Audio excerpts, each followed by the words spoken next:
Sir दर्द, बदन का दर्द, शरीर में कोई भी ग्रोथ हो, गांठ हो, पेट खराब हो, खांसी हो, दुनिया की कोई भी तकलीफ हो, उसे आप गूगल कर लीजिए। 5 मिनट के अंदर आप छाट रहे होंगे कि आपका वाला कैंसर कौन सा है। फिर आप डर जाते हैं, डॉक्टर को दिखाते हैं तो पता चलता है कोई मामूली सा इन्फेक्शन था या आम सी कोई गांठ थी, 2 दिन में आप ठीक हो जाएंगे। लेकिन सोचिए कि एक दिन आपकी तबीयत बिगड़े और डॉक्टर कह दे कि यह सचमुच कैंसर हो सकता है, इसके लिए आगे के टेस्ट करने होंगे, तो आप क्या करेंगे, कैसा महसूस करेंगे? हमारे देश में, इस दुनिया में ऐसे कितने ही लोग हैं जो इस तरह की खबरों का रोज सामना करते हैं। इनमें एक बड़ी संख्या महिलाओं की है। किसी दिन उन्हें यह बताया जाता है कि अब आपके बाल जाने वाले हैं, किसी को बताया जाता है कि अब आपका स्तन काटा जाएगा और किसी से कहा जाता है कि उनके पास कुछ ही रोज बचे हैं।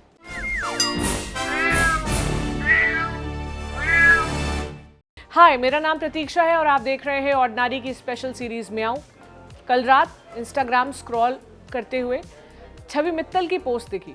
वो देखकर मैं उनके अकाउंट पर पहुंची और मुझे ब्रेस्ट कैंसर से जुड़ी उनकी 4-5 पोस्ट और दिखी।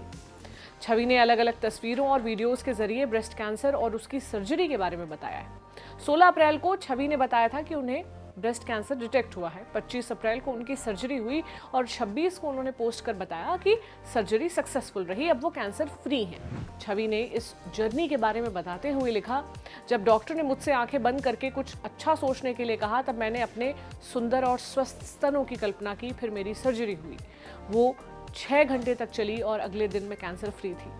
पर अब अच्छी बात यह है कि सबसे बुरा दौर अब खत्म हो चुका है। अब मुझे आपकी दुआओं की ज्यादा जरूरत है, क्योंकि अब मैं बहुत दर्द में हूँ। ये दर्द मुझे बार बार उस जंग की याद दिलाता है जिसे मैंने हंसते हुए जीता है।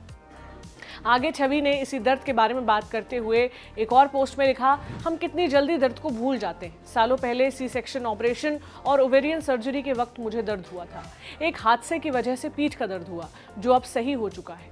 मैं दर्द को भुला देने वाली इस आदत को याद करती हूँ और उस समय के बारे में सोचती हूँ जो कुछ दिन बाद आएगा। अभी मैं बहुत दर्द में हूँ और दर्द कितनी ही पेन किलर खा लो फिर भी कम नहीं हो रहा है।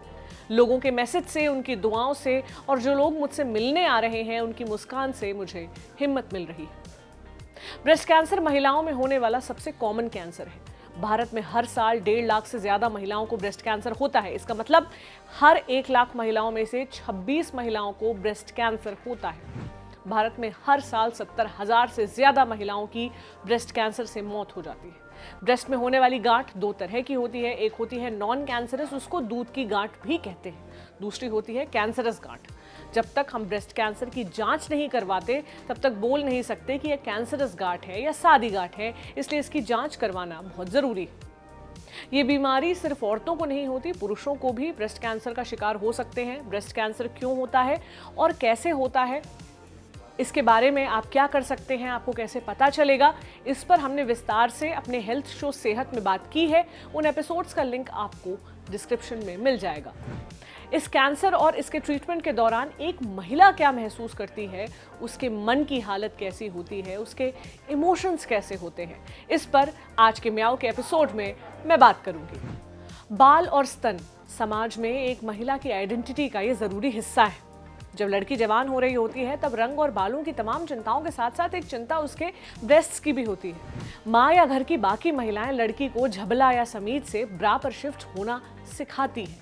जब किसी महिला को इन्हीं स्तनों के कैंसर के बारे में पता चलता है या ये पता चलता है कि इस बीमारी के इलाज में उन्हें अपने स्तन शरीर से अलग करवाने होंगे, तब वो कैसा महसूस करती हैं, किस मेंटल फेज से गुजरती हैं, ये समझने के लिए मैंने बात की अरुणा मीणा से, जो जयपुर की रहने वाली हैं और ब्रेस्ट कैंसर पीड़ित थी। मुझे फरवरी 2019 में मेरा डायग्नोज हुआ था। उस वक्त मैं एक्चुअली मेरा बेबी फीड पे था। He was only 2 years and 4 months. So I got a doubt कि हाँ some lump is there in my breast which is little unusual. So I told this thing to my husband also. I told this thing to in my office colleagues also. But what they said कि no you are on breastfeed. So normally एक believe है कि until unless you are on feed you won't get cancer, breast cancer at least. Then okay, I also ignore it for 1 month. But after 1 month, what I felt कि it has got little enlarged in size. Now that I got a doubt कि it's not a common thing. I should go and see a doctor. Doctor ने मुझे diagnose किया. Even my doctor at first attempt he said it's nothing, don't worry, it's a just fat tissue, so it get melt at its own. Then I said, no, ma'am, something is there because ये last 1 month में एक dot से थोड़ा सा enlarge हुआ है. You please let me go through some test, whatever is necessary test. You please let me go through the test. Then उन्होंने ये mammography किया. Mammography में they caught it, and finally that Nidhi Patni madam, she said कि हाँ Aruna, it's a carcinoma. So honestly telling you, that was the first thing when I came to know कि हाँ I'm diagnosed with breast cancer. I was totally clueless कि what अब आगे क्या होने वाला है. Me and my husband, we both. मुझे बिल्कुल नहीं पता था अब मैं आगे क्या करने वाली हूँ and all. Then treatment हमने follow किया, कहाँ से, which is the best hospital, which is the best doctor, then all everything. उसके बाद में सबसे पहला था operation surgery. सर्जरी के दौरान honestly telling you, when I was going into operation theater, मेरे को पता भी नहीं था कि मैं वापस भी मतलब जिंदा आऊंगी या नहीं आऊंगी. लेकिन हाँ 6 to 7 आवर्स का वो सर्जरी हुआ और मैं बाहर थी और एकदम अच्छी सी थी. जब मेरी आंखें खुली तो मेरे सामने मेरे हस्बैंड, मेरी सिस्टर्स, मेरी मदर, मेरे brother in law. And really मैं बता रही हूँ कि हाँ ठीक है, वो जो भी उसके साइड इफेक्ट्स थे, वो ऑपरेशन के जो भी थे, टोटली गॉन, एवरीथिंग गॉन. उन सबको देख के एंड वो मुझे इतना चेयर अप कर रहे थे कि you are looking so beautiful, आप तो इतने अच्छे लग रहे हो, ऑपरेशन थिएटर से बाहर आके कोई ऐसा लगता है, ऐसा लगता है. And they really cheered up me so well कि मैं बिल्कुल भूल गई कि हाँ अभी मैं ऑपरेशन सर्जरी होकर के मेरा आया है. देन नेक्स्ट था कीमोथेरेपी. कीमोथेरेपी स्टार्ट होने से पहले एज यूजुअल जैसा सबको आता है कि मेरे हेयर्स चले जाएंगे. एंड मुझे तो मैंने ज्यादा एक्सप्लोर किया क्योंकि अभी थोड़ा सा एडवांस है social media and all. It is very helpful to know whatever you want to know कि हाँ आईब्रोज भी चली जाएंगी, और कुछ मिसगाइड भी होता है कि आपके नेल्स भी चले जाएंगे और शायद आपको हेयर्स वापस कभी भी नहीं आएंगे. तो मैंने मेरे डॉक्टर को जाकर के पूछा कि ये सारा क्या सच है, क्या मेरे साथ ये सब होने वाला है. डॉक्टर ने कहा गूगल आपकी सुविधा के लिए है, आपको बेवकूफ बनाने के लिए नहीं है. It's totally up to you. आप पढ़े लिखे हैं, समझदार हैं, गूगल को अपने ऊपर हावी मत होने दीजिए, उसमें से जो आपके मतलब का ज्ञान है सिर्फ वही लीजिए. देन आई कि हाँ ठीक है, अगर हेयर्स जाएंगे तो मैं कितना भी गूगल करूं, मैं कितना भी स्ट्रेस लूं, मेरे हेयर्स जाएंगे, जाने से नहीं रोक सकते, वो जाएंगे. That is a part of my treatment and I should accept it. और जितना जल्दी मैं इसको एक्सेप्ट करूंगी ये मेरे लिए अच्छा होगा. फर्स्ट कीमो के बाद में I was just counting my days कि हाँ कब स्टार्ट होता है, कब start. And finally after 22 days I started getting off my hairs from my head. थोड़े थोड़े जाने लगे. देन थर्ड कीमो तक आते आते मैंने मेरे सारे घर वालों को कहा मैं ऐसे नहीं देख सकती, I will do one thing, I will shave off my head totally. कि वो रोज रोज जाने से अच्छा है कि ओके लेट देम गो एक ही बार में. तो रियली मैंने मेरा खुद का, मेरी सिस्टर और मेरी मदर ने रेजर लिया और उन्होंने पूरा मेरा, obviously that is a very this thing, मतलब कोई भी मदर ऐसा बहुत गट्स चाहिए ये सब करने के लिए, लेकिन really they did for my sake. और उसके बाद really I was feeling so better कि हाँ मैं मॉर्निंग में उठ रही हूँ, there is no hair at all on my pillows. That gave me little this thing. Then हाँ ठीक है मेरे आईब्रोज गए, ओके. बट जो कुछ लोग उस दौरान आपको मिलने आते हैं ना, उनसे आपको बड़ा बच के रहना होता है क्योंकि sometime they last such A silly question कि हाँ अब आप गंजे रहने वाले हो लाइफ टाइम, ओके, आप विदाउट आईब्रोज रहने वाले हो ऑल द टाइम.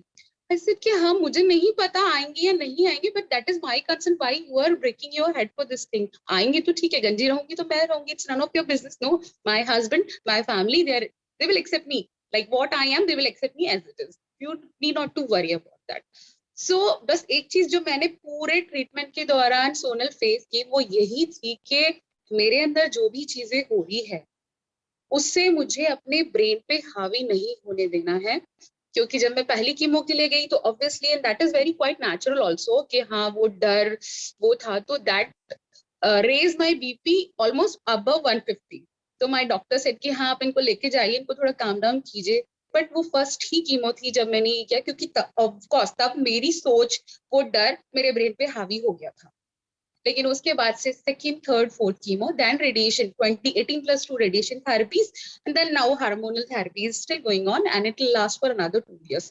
अब वो चीज, वो डर, वो चीज मेरे ब्रेन पे मैंने कभी हावी नहीं होने दिया है. एंड ट्रस्ट मी, ये जितना हेल्प करता है ना, ये चीज जितनी हेल्प करती है ना, ठीक है, जस्ट एक्सेप्ट इट कि हाँ मुझे कैंसर हुआ है, मुझे इसका ट्रीटमेंट लेना है, और जो भी ट्रीटमेंट के साइड इफेक्ट्स होंगे वो मुझे एक्सेप्ट करना। मैंने मंजू पंड्या से भी बात की। मंजू को 2008 में कैंसर डिटेक्ट हुआ था। पहली बार कैंसर के बारे में पता चलने के बाद क्या कुछ हुआ, उन्होंने क्या महसूस किया, आप उन्हीं से सुनिए। मेरे को एक हल्की सी छोटी सी एक गांठ सी, चने जैसी एक गांठ सी महसूस होती थी, तो वो इधर उधर हिलाने पे इधर उधर चली जाती थी।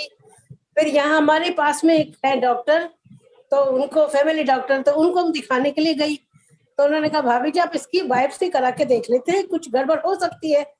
तो उन्होंने बायोप्सी कराने को दूसरे तीसरे दिन रिजल्ट आ गया, तो वो तो कैंसर की थी। फिर घबराहट तो होना ही था, ये सुनकर तो ऐसे लगा तो ऐसा ही कि मतलब ब्रेस्ट निकल जाए तो भी कोई बात नहीं, जिंदगी बची रहे, मैं तो यही चाहती थी बस। उसमें भी कोई मेरे को कोई वो नहीं था, ब्रेस्ट निकलने में मेरे को कोई तकलीफ नहीं होने वाली थी। मेरे को पता था कि निकल जाएगा, निकलता है ब्रेस्ट में, पर जिंदगी बची रहे, मैं जिंदगी से चाहती थी ये तो। पर उसके बाद में फिर ठीक रहा थोड़े दिन। उन्होंने कहा एक कीमोथेरेपी की जरूरत नहीं है, आपका रेडिएशन से ठीक हो जाएगा।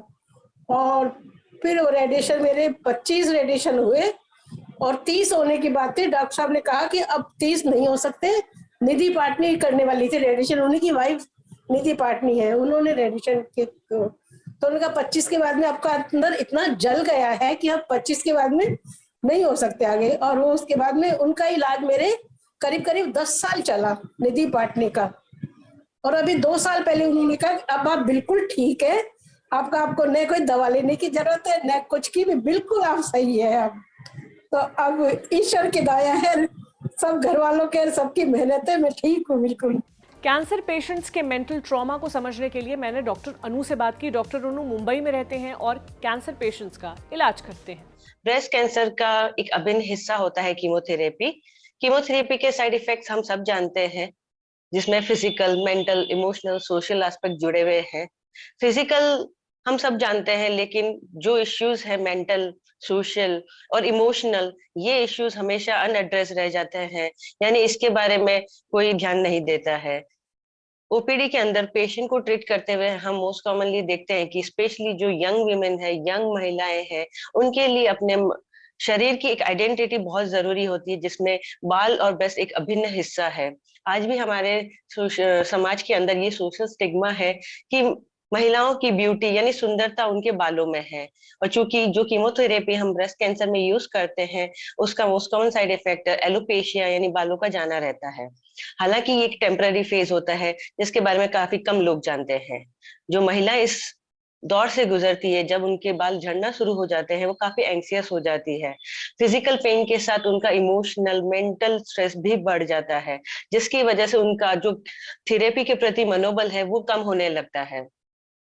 ऐसे स्थिति में हम लोग क्या करते हैं, पेशेंट को, स्पेशली पेशेंट और उसकी फैमिली, हस्बैंड को, उसके अदर फैमिली मेंबर्स को काउंसिल करते हैं कि it's just a temporary phase, यानी ये दौर निकल जाएगा। उसको हम पॉजिटिवली मोटिवेट करते हैं ताकि वो फेज निकाल पाए। और उसके बाद में, क्योंकि ये एक रिवर्सिबल प्रोसेस है, तो वापस बाहर आने की संभावना इसमें रहती है। और हम किस तरह से इस महिलाओं को, इन महिलाओं को सपोर्ट कर सकते हैं कि समाज में या इवन हॉस्पिटल्स में भी काफी सोशल वर्कर यानी सोशल एनजीओज वगैरह रहते हैं, स्पेशली फॉर विमेन कैंसर, जिसके अंदर वो सोशल काउंसलिंग, पेशेंट का मनोबल बढ़ाने के लिए काउंसलिंग करते हैं, स्पेशली यंग विमेन के अंदर। क्योंकि काफी बार कैंसर इस स्थिति में होता है कि आपको पूरा ब्रेस्ट निकालना पड़ सकता है, इसको एमआरएम नाम का सर्जरी बोलते हैं। ऐसी स्थिति में भी पेशेंट को मेंटली ट्रॉमा से निकलना पड़ता है। ऐसी स्थिति में भी हमें पेशेंट के साथ रहना होता है, उसकी फैमिली को काउंसिल करके उसको मोटिवेट करना होता है, क्योंकि प्राइमरी सर्जरी के बाद में ब्रेस्ट रिकंस्ट्रक्शन यानी ब्रेस्ट को एक आर्टिफिशियली रिफॉर्म करना भी संभव है आजकल की तकनीक के द्वारा। तो इस प्रकार से हम पेशेंट को काउंसिल करते हैं। कैंसर एक जानलेवा बीमारी है। इसमें असहनीय फिजिकल पेन के साथ साथ मेंटल स्ट्रेस भी जुड़ा होता है। उम्मीद है ये एपिसोड देखने के बाद आपको कैंसर पेशेंट्स के मेंटल पेन के बारे में समझने में मदद मिलेगी, खासकर उन महिलाओं के पेन की जिनको ब्रेस्ट कैंसर होता है। आपको ये एपिसोड कैसा लगा मुझे कमेंट बॉक्स में बताइएगा। अगर आपके मन में कोई टॉपिक है जिस पर आप चाहते हैं कि हम बात करें, तो वो भी आप कमेंट सेक्शन में सुझा सकते हैं। कल फिर एक नए एपिसोड के साथ आपसे मुलाकात होगी। आप अपना ख्याल रखिए। शुक्रिया।